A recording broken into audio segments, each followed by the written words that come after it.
রাসূল সাল্লাল্লাহু আলাইহি সাল্লাম বলেন, তোমরা বেগানা নারীকে দেখে চক্ষু নিচু করো, আমি জান্নাতে নিয়ে যাওয়ার জন্য জিম্মেদার। তিনি বলেন, হঠাৎ যদি কোনো মহিলার উপরে চোখ পড়ে যায় তাহলে মুখ ফিরিয়ে নিতে হবে। তিনি বলেন, হঠাৎ যদি কোনো মহিলার উপরে চোখ পড়ে যায় তাহলে মুখ ফিরিয়ে নিতে হবে। বলো যুবক, তোমার মোবাইলের কি হবে? বলো যুবক, তোমাদের টিভির কি হবে?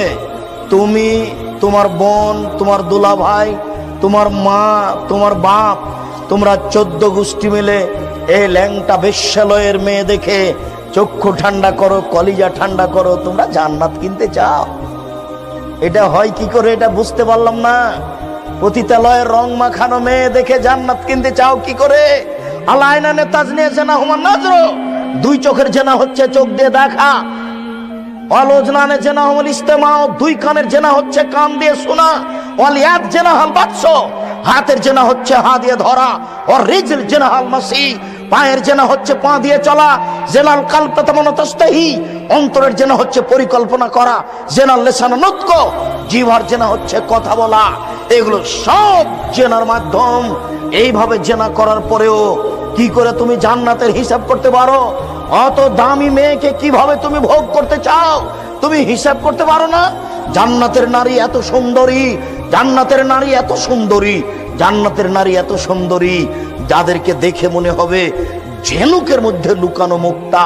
জান্নাতের নারী এত সুন্দরী, জান্নাতের নারী এত সুন্দরী যাদেরকে দেখে মনে হবে ছড়ানো ছিটানো মুক্তা।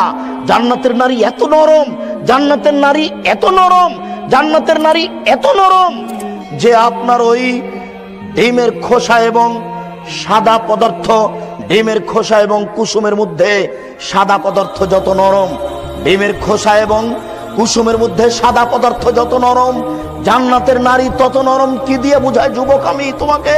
জান্নাতের নারী কত নরম। মহান আল্লাহ চ্যালেঞ্জ করে বলেছেন, লাম ইয়াতমিসহুন্না ইনসুন ওয়ালা জিন। জান্নাতের নারীকে মানুষ কোনোদিন স্পর্শ করেনি, জান্নাতের নারীকে জিন কোনো স্পর্শ করেনি, কোনোদিন কোনো জিন স্পর্শ করেনি। জান্নাতের নারীর ব্যাপারে আল্লাহ তাআলা চ্যালেঞ্জ করেছেন, জান্নাতের নারীদের কোনোদিন পেশাব হবে না, তাদের কোনোদিন পায়খানা হবে না, তাদের কোনোদিন হায়েজ হবে না, তাদের কোনোদিন নাকে শিকান হবে না, তাদের শরীরে কোনোদিন ময়লা হবে না, তাদের কাপড় কোনোদিন অপরিষ্কার হবে না, তাদের মাথায় থাকবে লম্বা লম্বা কোঁকড়া কোঁকড়া কুচকুচে কালো চুল। যুবক, তোমাকে আমি কি দিয়ে বুঝাই জান্নাতের নারী কত সুন্দরী? তাদের বক্ষ হবে স্ফীত গোলাকার। তুমি এই জান্নাতের নারী ভোগ করতে চাও পতিতালয়ের নারী দেখে? এখনই সিদ্ধান্ত পরিবর্তন করো, জান্নাত হবে ইনশাআল্লাহ।